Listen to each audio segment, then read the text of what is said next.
Welcome everyone to We Need to Talk Now, presented by AT&T right here on the CBS Sports Network. I am Ashley Nicole Moss, and I am joined, as always, by my co-host Alicia Jay, coming live from my hometown of New York City. And also joining us is one of our favorite people ever. That is Terrika Foster-Brasby in the building. How are you, ladies? Welcome. Hey, so good to be here. Literally just walked off the plane, Ashley. Oh, wow. Okay. Yeah. JFK, LaGuardia, which one did you fly into? JFK. And the traffic wasn't that bad. Rookie mistake. It's always LaGuardia. Oh, it was the only, we won't even get into it. It was the only straight flight. So I was taking it. All right, makes sense. Look, and speaking of not getting into it, what we will get into, though, is all things WNBA. And we're going to kick things off with a very special announcement. Alicia and I talk about our love and admiration for this particular player often on this podcast. Terrika, I know you feel the same, and that is Candace Parker, because it was announced that she will have her jersey retired twice this season after the Chicago Sky announced on Wednesday that they will be retiring her number 3 on August 25th when they host the Las Vegas Aces. Now, Parker played a massive part in bringing the Sky its first championship in 2021. She will also have her jersey retired by the Los Angeles Sparks. Now, this is extra special for her when it comes to the Sky because, as we know, CP3 is a Chicago native. She speaks very fondly about growing up in the Windy City and being at those basketball parks in her entire life growing up. So this is a homecoming. What was your feelings hearing this announcement? Alicia, I'll start with you.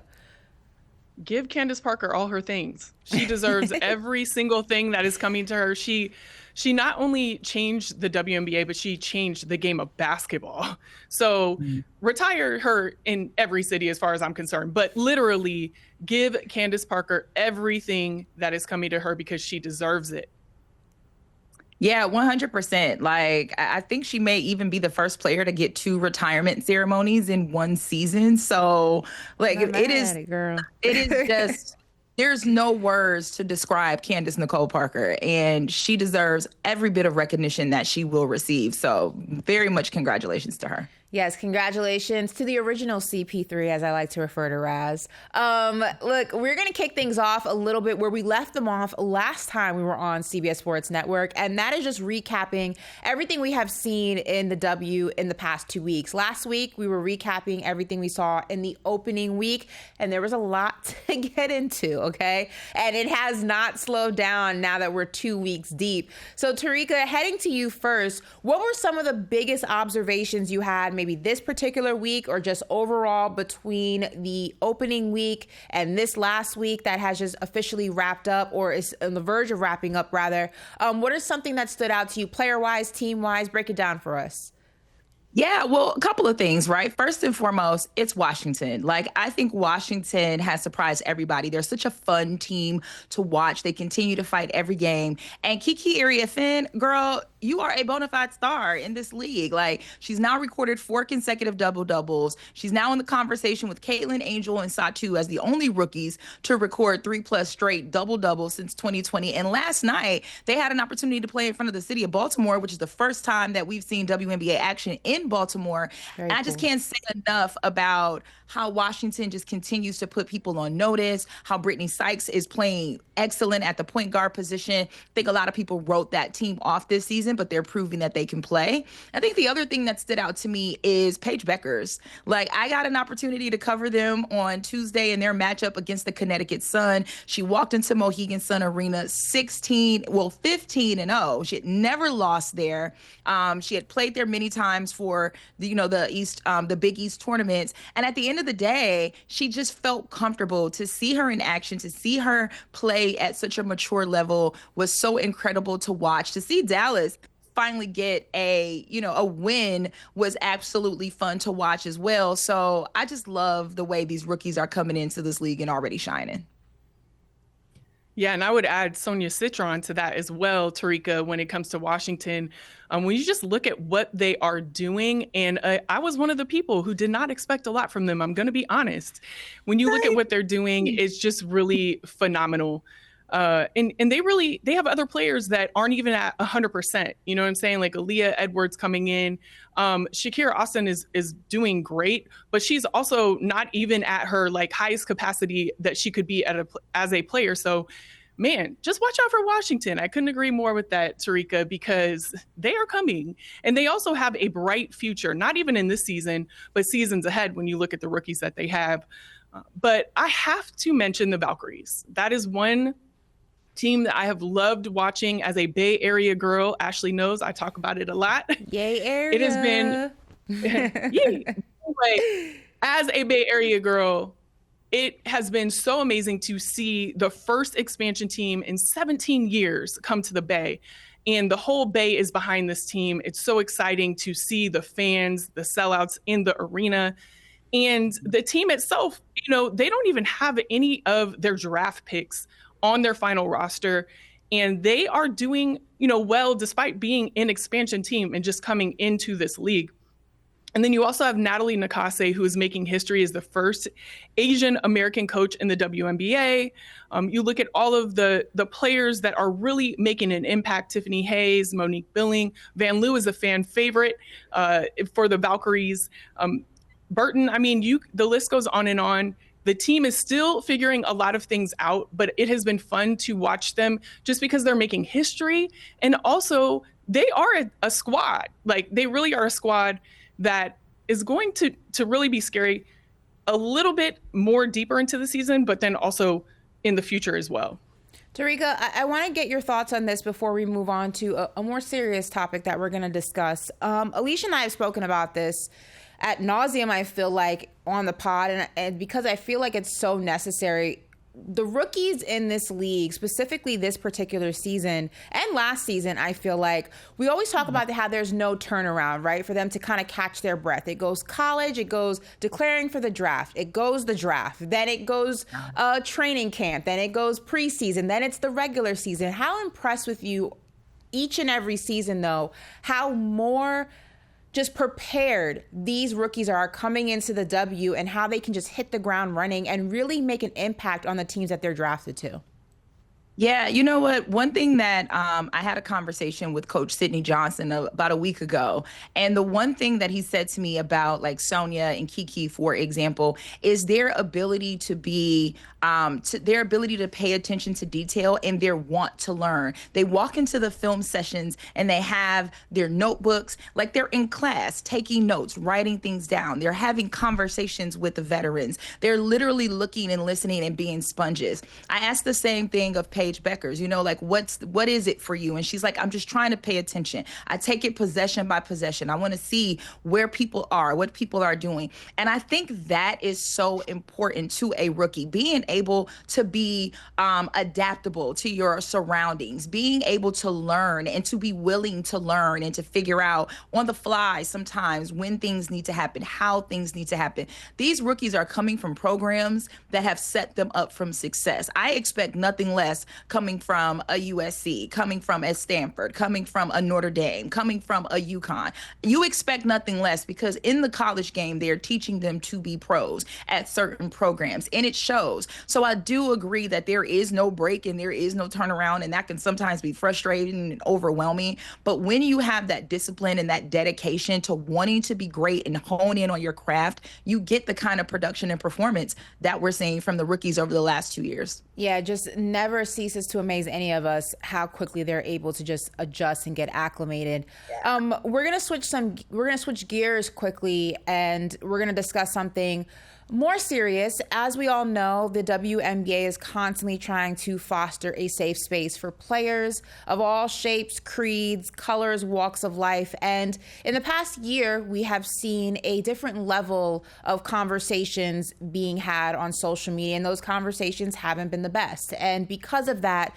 we have experienced different levels of intensity within the game. And as we know, there was a situation that transpired between the Indiana Fever and Chicago Chicago Sky during one of their games, and an investigation ensued from that. And on Tuesday, a statement was released from the WNBA regarding that investigation.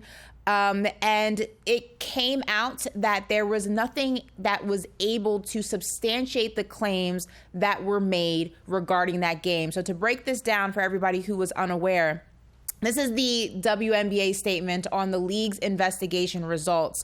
They said, quote, based on the information gathered to date, including from relevant fans, team, and arena staff, as well as audio and video review of the game, we have not substantiated it. The WNBA is committed to fostering a safe and inclusive environment for everyone and will continue to be vigilant in enforcing our fan code of conduct.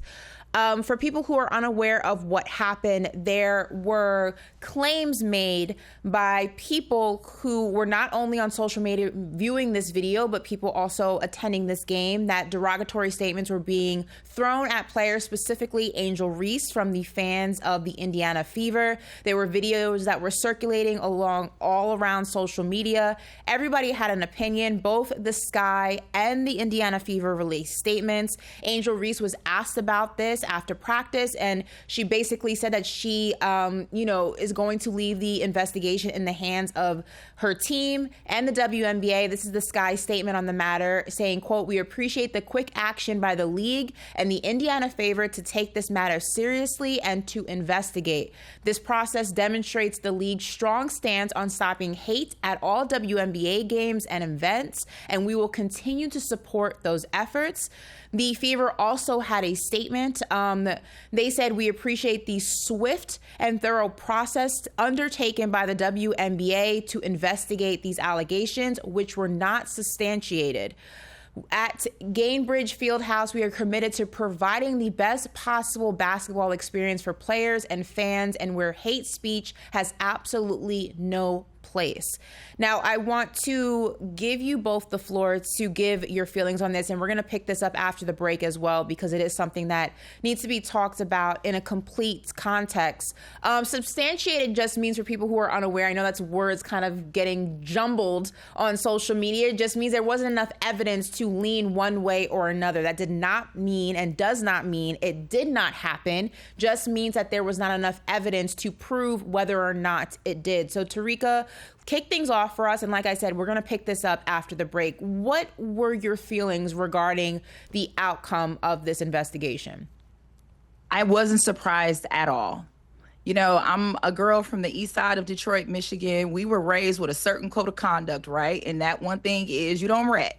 You don't talk to folks. You don't talk to the police. You don't rat, right? And so in this situation, and in most situations, it's going to be incredibly difficult to find people who would be willing to say, yes, this did happen, right? That's number one. Number two, it's just going to be incredibly difficult at all to kind of pinpoint, like, unless you have video evidence or it's so loud and so blatant that you can't really turn away from it, it's going to be difficult no matter what arena, no matter what player, to really substantiate these kinds of claims. But that does not mean, as you alluded to, Ashley, that it did not happen. Why? Because we have a year's worth of evidence that this thing has and does happen. This is not the first time that we've had incidents of players complaining about derogatory comments, racist comments, and things coming from fans. And unfortunately, because I do not want to center on Indiana Fever fans specifically,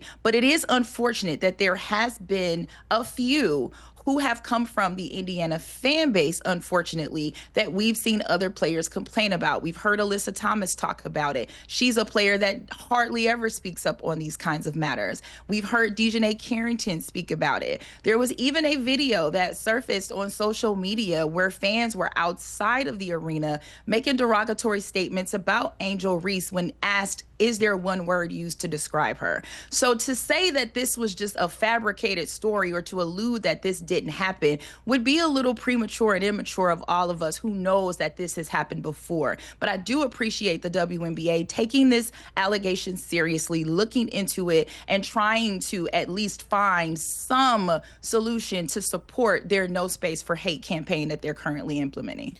Alicia, hold on to your thoughts, because after the break, we are going to pick up on this conversation and also address ways that maybe we can prevent things like this from happening again. Don't move. We'll be right back.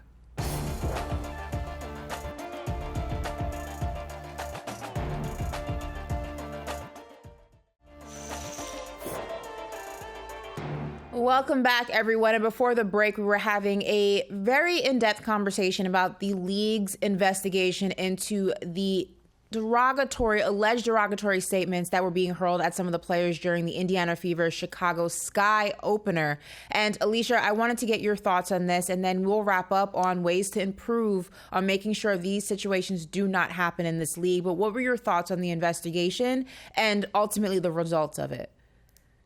I echo everything that Terrika said. And also I would just add that I appreciate that the league was swift with this. I appreciate that they went right into an investigation once, a claim was made, and they need to keep doing that. You need to show the people that are making these comments and that are doing these things that they mean business, so that they will think twice about doing this. I'm not saying it's going to stop it, because I don't know if there's a lot that can stop somebody who is making these comments from making them. But the league needs to continue to show them that they are not playing when it comes to this, and that they are protecting the players. The players are getting this every day, okay? If you look at social media, look at any of the comments, they are getting it every single day. And why they can't really monitor what's happening on social, they can monitor what's happening in those arenas and in and around the players, and they have to keep their foot on the gas when it comes to that, because this needs to stop. It should not be happening at all, but it needs to stop. And when the WNBA shows that they are full in protecting the players when it comes to this, I think is going to help tenfold coming down the line. And it's one of the only ways that I think that it will, I can't even say stop this from happening, and I hate to say that, but I think that it will halt a lot of people and make them think twice before they do something like this again. Yeah, and look, on this show, we also want to be solution-based, and I know from an NBA standpoint what the regulations are in place and what the repercussions are for fans who go against the NBA's code of conduct, especially when it comes to behavior towards fans behavior towards players during games and even after games. So, Terrika, starting with you, what is something that you think the league can do to limit or eradicate, if that's even possible, interactions like this between fans and players? Yeah, I am one who loves that NBA players, if there are players who are being targeted during a game, if they are receiving inappropriate comments, like not just the typical fan booing or heckling, but literally racist comments, those types of things, you notice that they will immediately go over to an official, let the official know who it is, what's being said, and that official makes the steps to have that fan removed. I think one of the ways that we can kind of work towards eradicating this behavior is to stop it immediately when it happens. If there are fans, no matter where they are, no matter who they are, no matter where they're sitting on the court, if there are fans that are making the environment unsafe and verbally abusive to the players in that way, the players should have a procedure in which they can immediately alert an official to have that fan removed instantaneously. And it is still worth the WNBA continuing to do that investigation, but it's a lot harder for you to try to say that you didn't do it, you didn't say it, or all of those types of things if it is brought to attention in the immediate impact of it happening, versus kind of having some time and some days and some hours going by to kind of figure out who did what. I think that is one way that the league can show that they mean business. And I think it's another way that the players can feel a little bit safer and a bit more comfortable with this type of thing not being tolerated. And I absolutely think, I love that fans come to these games and they interact and they love the competition that is happening. But when you cross that line, you should be immediately thrown out. If there is a question at all, if the player, like you said, stops the game to say that this is happening, that needs to be dealt with immediately. And I do love that as a solution. Ashley, it's really hard to say that we could stop this completely because everyone has free will and they have their ideals. I mean, I remember when I was playing, and this was a while ago, but I was called racial slurs on the court as well. And this is just something that has been going on for a really long time, and unfortunately has been something that has intensified in the W. I mean, we saw the images last year that were created with like Dejanay Carrington. And I mean, you look anywhere you looked on social media, you saw something that was like either hate speech or hate image or whatever the case may be. And I hate to say that I don't see it necessarily slowing down. It's already ramped up this season. But when you put things into place, like saying, we will get you right on out of here if you do anything like this, and you continue to show them that it will happen, it will definitely help, specifically in the arenas. So like I said, the only way to keep making this better and to stop people from doing this is to show them that you mean business, point blank, period. Yeah, as we know, the WNBA is an extremely diverse league, probably the most diverse sports league in the world. And with that becomes different level of expectation and responsibility to protect it. So we appreciate, once again, the WNBA moving swiftly on this. And hopefully this is the last conversation we're having regarding something of this matter. Only time will tell, though. We're going to switch gears, and we got some tough injury news earlier this week regarding Caitlin Clark, that she will be out for at least 2 weeks with a quad injury. Now, head coach Steph White spoke to the media regarding this injury, and here is what she had to say. I think it's a huge opportunity. Oftentimes as players, you're only seeing things from one perspective, and you get a feel for things on the floor, and you get a feel for it at ground level. And then when you're forced to sort of sit back and be on the sideline for a while, there are some things that you can see that you might not have noticed in live action. And so I think it gives Caitlin an opportunity to look at it a little bit more from a coach's perspective. We'll want her to sit closest to our coaches so that she can hear some of the conversations, hear points of emphasis. So the Fever lost to the Mystics in their first game without Caitlin Clark. And Alicia, starting with you, how is this injury going to affect what the Fever have been building in this short window of time since the season started, as they start to figure life out without Caitlin Clark, at least for the foreseeable future? I personally think it's going to make them better. They definitely, at the beginning of the season, we saw Caitlin say that the goal was a championship, and other players, Coach White said that was the goal. And for you to be a championship team, you need to be a team without your star player. There's going to be adversity. There are going to be times when Caitlin, like right now, like we see right now, where she is out, and you're going to have to rally and be the team that you are without her. Yes, she is a huge star.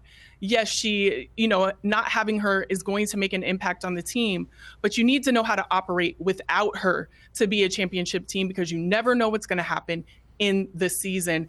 And so we saw, kind of what they came out with, and they definitely have some adjustments to make, but this early in the season, this happening earlier in the season, I think is really good for them overall, because it's going to show them how they need to improve and what they need to do if Caitlin isn't there. And then when Caitlin comes back in, they're a solid team, obviously, that is also looking to make some adjustments to get better. But you need to have it both ways to be able to win a championship.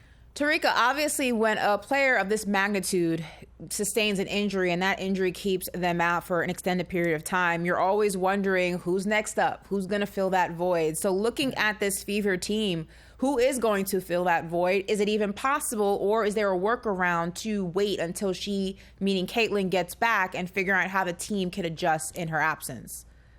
Yeah, I don't think that it necessarily needs to be a particular person to fill a void, right? Like, basketball is a team sport. And so it's going to take a few different key pieces and key things in order to fill a void. I mean, if you think about their matchup last night, some things stood out to me without having Clark on the floor. Number one, their pace of play was impacted, right? They had 0 fast break points, which is typically how they beat you. And keep in mind, I got a chance to cover Stephanie White for a few years as coach of the Connecticut Sun. So I know Steph loves loves to play quick, and her not being able to do that is going to be an adjustment. So whoever fills in at point guard, whether that continues to be Sydney Colson or whether that's Sophie Cunningham, whoever that is, they're going to have to understand that they need to pick up the pace. I think another key note is, they have more turnovers than assists, 16 to 15. That's not a Caitlin Clark issue per se. That's a team issue. Keep the ball better, right? That was a season low for the Fever because we know how well Caitlin Clark loves to dish the basketball. So they're going to have to work on their sharing. Shot percentage was low, 40% from the field. And also defense was bad. I'm not blaming that on Caitlin Clark either, on her absence. Just saying you have to make an effort in other places when you're missing someone critical to your offense like a Caitlin Clark. And Kelsey Mitchell said it last night. She said, sometimes you got to have games like this to get a good idea of where you are. Same point that Alicia is making. I don't think this Fever team is going to suck without Caitlin Clark. I truly don't. I think they're too good. They have too many veteran players. I think about a DeWanna Bonner who came off the bench last night, had 21 points for him with 2 steals and 4 boards. So clearly they have the ability to make the offense work. They will win some games. But again, it is really just a litmus test right now of where they are without their star. And it's going to take a bevy of them to come together to kind of make up for it. Not necessarily one person is going to have to feel that. I want to follow up with you about something that Coach Stephanie White said, and it's going to allow Caitlin to see the game from a coaching standpoint. Terrika, what do you think that's going to do for her as a player, specifically in her sophomore year, especially as a leader of this Fever team? It is going to be tremendous because there are a lot of things that you notice when you're sitting on the bench that you don't get to notice in the middle of play. You get an opportunity to see the floor better. You can see what your teammates are doing, how they operate. You also get an opportunity to understand playmaking from a different level. I think sitting next to Coach White, who's an incredibly great coach, that is going to be good for Caitlin to really see where she can fit in differently when she comes back from injury. When we Terrika, go ahead. I was just going to say, I don't know if you saw it. I was just going to say, Terrika, I don't know if you saw it, but they actually had to kick Caitlin out the coach's chair last night. She was so into it. So that's right. Exactly. She's definitely on that. You go see her with the clipboard, the whiteboard, the Microsoft Surface, all that good stuff very, very soon. I would not be surprised. Look, when we come back, we are going to talk about, it's very early in the season, but we're going to talk best player of the season so far. You're not going to want to miss this conversation, so don't move.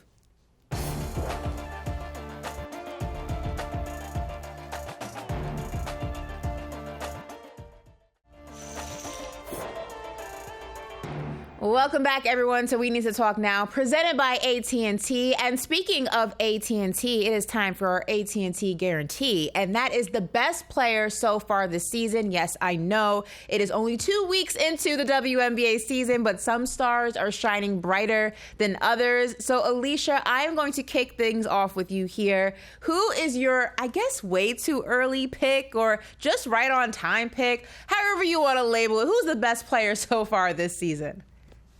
It's really hard to make this pick right now, right? Because all the teams are in adjustment. I think the players are still adjusting in a lot of ways themselves. But I will tell you, a player that is scary, scary good right now is Napheesa Collier. When you look at her, she's got 26.8 points per game, 7.8 rebounds per game. I mean, look, the stat line goes on and on. She is coming off of an amazing season of finding or funding also unrivaled. And she there's just nothing that Napheesa hasn't done and that she is not doing on the court right now. When you look at her play, you can tell that she is on a mission to not only show that she is the best player in the league, but also that her team should win the championship this year. It's just been so much fun watching her play. And she's a player that I think does not get enough recognition for what she's done and what she does. And Napheesa is my pick, hands down. Terrika, I don't know about you, Terrika. Fee's a good pick. And I know it's hard to argue against Fee because, to Alicia's point, what she was building on, I think we were all able to see it, whether on TV or in person, what she was doing at Unrivaled. I remember speaking to her husband at one of the games, and I said, what did she eat for breakfast? She's playing out of her mind right now. Even my dad was like, does she normally play like this? So I was like, yeah, kind of. Yeah, absolutely. Taking Fee out of the equation because she's already been taken, who would your pick be? I know. I'm gonna roll with my girl Nneka Ogwumike because I think people are continuing to sleep on Nneka, and I truly don't understand why. Like, she's averaging 18.6 points per game, but just last week alone, she averaged 23.5 with 8 boards and 3 assists. The Storm went 2-0 last week based on her play, and I keep hearing this word being tossed around about Nneka that starts with an O and ends with a D, and we definitely not doing that. Nneka is still balling out here. This Seattle Storm team has really been a team that has come into this season, and I think, pun intended here, taking some people by storm, because there were a lot of questions regarding their offseason moves. There were some who were wondering how was Dominique Malonga going to fit in as their number 2 overall pick. There were just so many questions. And they're just like, listen, we're a veteran team. We've been here before. We've done that. I think that this week I ranked them. I'm happy to be an AP voter. I ranked them number 3 this week in my polls. I just think Nneka Ogwumike is leading this team in the right direction, and she's continuing to show that she's a star. She's already been an MVP. So don't sleep on Nneka and what Seattle will continue to do this season. All right, before we wrap this segment up, my question for you both then, out of the 2 players you just named, or players that haven't been named, there's also those as well, any of these going to be the way too early, again, MVP? Oh, Ashley. I personally think, it's hard. It is very hard to say that right now, but hands down, I could see Fee being the MVP with the play that she is playing and also the team that she's on. They're firing at all cylinders right now too, and just looking really good. And so, yeah, I could confidently say I could see Napheesa Collier as the MVP. Yeah, I agree that for me, I picked Fee to be my preseason MVP. But again, this season is so early. We can't act like Asia and won't turn it on and all of a sudden be a 4-time MVP. Caitlin Clark could come back and really solidify her name in the MVP conversation. We saw how well she turned it around after the Olympic break last season. So honestly, it is still fair game. But I will say, I do think that Napheesa Collier is right now the 1A, and everyone else is just kind of coming behind her. All right. Well, go ahead, Alicia. Yeah, for sure. Well, I wanted to mention somebody that I think we can't move on without mentioning, and that is Natasha Cloud. What she is doing right now for the Liberty, the Liberty obviously is the, championship team coming into this. They're defending that title, and somehow they got better in the offseason, right? With some amazing players that they added, including Natasha Cloud. And I was shocked to read this last night that she got the Player of the Week. And this was the first Player of the Week award that she's gotten 10 years. And it's crazy to me because she's always been a fierce defender. She changes the court every single time that she gets in a game. It is changed. And she deserves all of the flowers she is getting right now. She is the perfect fit for New York and a player that I've always loved to watch, but particularly love to see what she's doing right now for the Liberty. Look, the Liberty looking for that repeat. I know. Hey, we haven't seen a guard win an MVP in so long. Post players have been locking it up. Somebody got to break the cycle. Look, everyone don't move, because when we come back, we're going to do our Commissioner Cups preview. You don't want to miss it, so don't move. We'll be right back.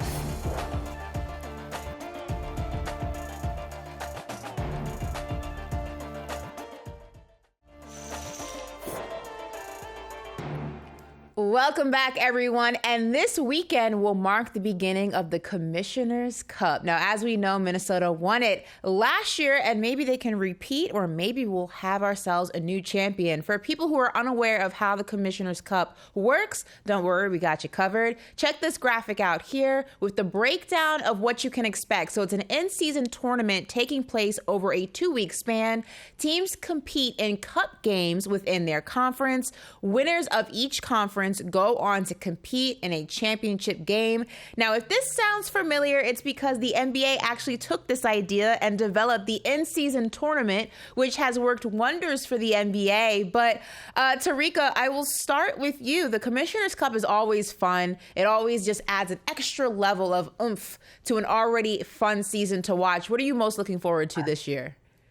I like to see who's the person that's going to turn it up, because when you put money on the line, and the good thing is it's not just money for the players, but it's also money for whatever charity it is that their team is playing for. When you put money on the line, you thought they were some competitors. They become some dogs. Like, they want the cash. So I would love to see who's going to be that person. I also think it's really interesting that we have not seen repeat Commissioner's Cup winners. So it literally can be anyone's game. So there is no reason to think that just because someone won last year that they're going to make it this time. There is no reason to think that just because a team doesn't have the best record right now that they won't still make a Commissioner's Cup finals. There are so many opportunities for a team to really use the Commissioner Cup to catapult them to the next level for the rest of their season. So I'm excited to see who that'll be.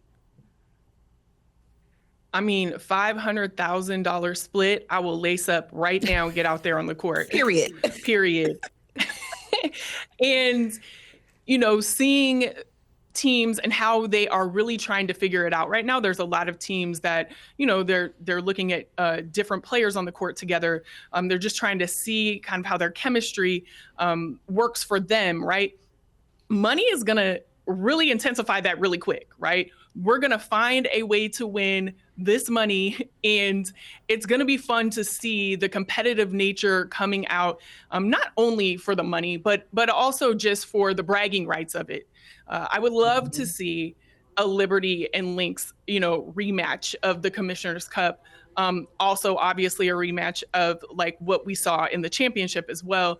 I just think that competition would be really amazing and exciting to watch. But like Terrika said, it's really anyone's game to win right now. That cup is up for grabs. That money is up for grabs. And it's one of my favorite times of the year to see just how that competitive nature comes out in all of these teams. Well, as we saw by the graphic, every year is different. So this year probably won't be any different, but that is why we love the Commissioner's Cup. When we come back, it's all about power rankings. Yes, again, I know it's only 2 weeks into the season, but some teams are cooking more than others. Terrika and Alicia have their picks right after this.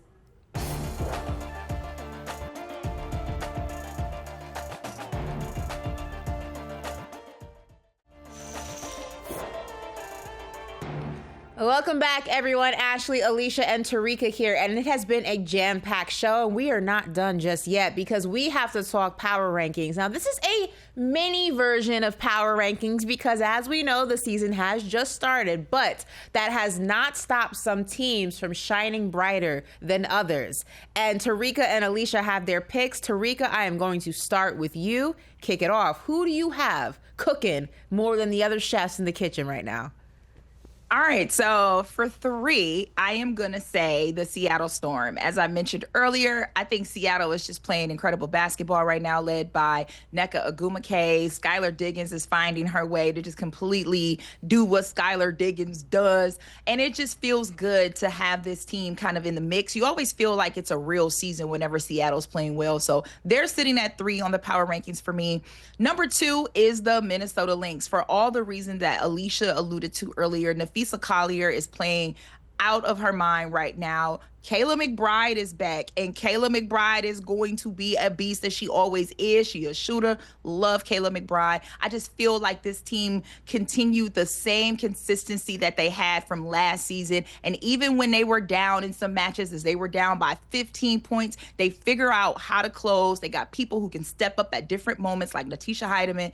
Love what this team is doing. But I got to show respect to the reigning champions. At number 1 for me is the New York Liberty, because they are just doing what Liberty, they're just doing what they do, right? I can't knock them off the number 1 horse until they've lost, and they are undefeated so far. They are, again, just playing with a different level of tenacity. And I think that is attributed to Natasha Cloud, having Leonie Fibich come back. Just Maureen Johannes is now back, and she's not going back overseas this season. Like, there is just a renewed focus for this Liberty team. To me, they are the best team in the league currently. I love to hear that, especially because my Knicks are on the verge of elimination, which I know you're thrilled about, by the way. So here in the Liberty number one on your list, at least I got something New York out of you. Alicia, I'm sure you have New York on your list as well, but what's a little bit different about yours? The thing that is different about mine is that I see Phoenix at number 3. Definitely, they are a team that is still really trying to find the mix for them, what is going to work for them on the court. But Satu is playing at just a stellar level right now. And then you also have Thomas. I mean, both of those players, they went to this team to win, and they do not play, both of them. And especially, I would say, Thomas does not play. So when you look at this team and you look at, Cobb will be coming back, and you just look at where they're at right now and where they could be. They are a team that I'm definitely watching, and I have them very high on my list. So Phoenix, watch out for them for sure. Now, I'm going to agree with Terrika completely on the next 2, in Minnesota for many of the reasons that Terrika already said, but also they got that chip on their shoulder from what happened last season, and that is going to be very interesting to see how that comes into play coming down the way as we get closer to when the championship would be, because I think they're going to be relentless. You can see that on the court now. Fee is certainly being relentless, and they have not forgotten what happened last year, and they are going to come in just full force. And I really expect them, if not to be in that championship game, but to be champions. But just as Terrika pointed out, you have an undefeated New York team that we have right now that really has this swagger about them that we came in just as we were last year and we got better. You have the contributions of Natasha Cloud. You have just a team that is just stacked on every level. I expect them to be in the championship again. So obviously I look for a Minnesota-New York championship game. And honestly, I would love to see it on every level, because what we saw last year was exhilarating and exciting. And you have that competition aspect that, I need to come back and get my lick back aspect for Minnesota, and New York just coming in with all the talent that they have, saying that we're here, we're just as good as we were, if not better, and we're about to win this thing. So it's early on, but those are the teams that I really see being at the top. Alicia, that was also Diana Taurasi's pick, Minnesota and New York in the final. So you're in good company. Well, can I she also said it. Can I also add to that one thing that I don't think anyone, well, I won't say anyone, but health. When is the last time we've seen this New York Liberty team come into a season where everyone is healthy? And we know that Breanna Stewart had surgery in the off season, but where? We can't tell, sis. You're just doing it. And it is so important. Last season, we had to wait for Jonquel Jones to kind of come into the season and be healthy. And then we saw her dominate. So I just think a healthy New York Liberty team is incredibly scary. Last but not least, the last time we saw a back-to-back where the teams were going back-to-back was when it was the LA Sparks and the Minnesota Lynx. I need that back in my life. I need these rivalries back in my life. So I am here for a Lynx Liberty rematch. Listen, 2 of the best covering this league, Alicia Jay, Terrika Foster-Brasby. If you missed a minute of the show, don't worry, because full episodes are on our YouTube channel. And look, if you're not subscribed to this YouTube channel, if you're not subscribed to the social media channels, I know there's a lot of them, apps popping up every day, but look, everything and anything WNBA and women's sports will be on those channels, so make sure you are following. And at the end of the show, there's going to be a QR code. Actually, it'll be popping up any second now. And you can scan that QR code and find us wherever you get your podcasts. We're on Spotify. We're on Apple. Look, there's absolutely no reason to not be tapping in with us right here at We Need to Talk Now. And it's not just WNBA. If you are getting into the W, but you're a bigger fan of softball, softball, soccer, swimming, you name the women's sport. We Need to Talk Now, presented by AT&T, is covering it. So keep it locked with us. Whatever sport floats your boat, we got you covered. Until next week, for the three of us, we are outie.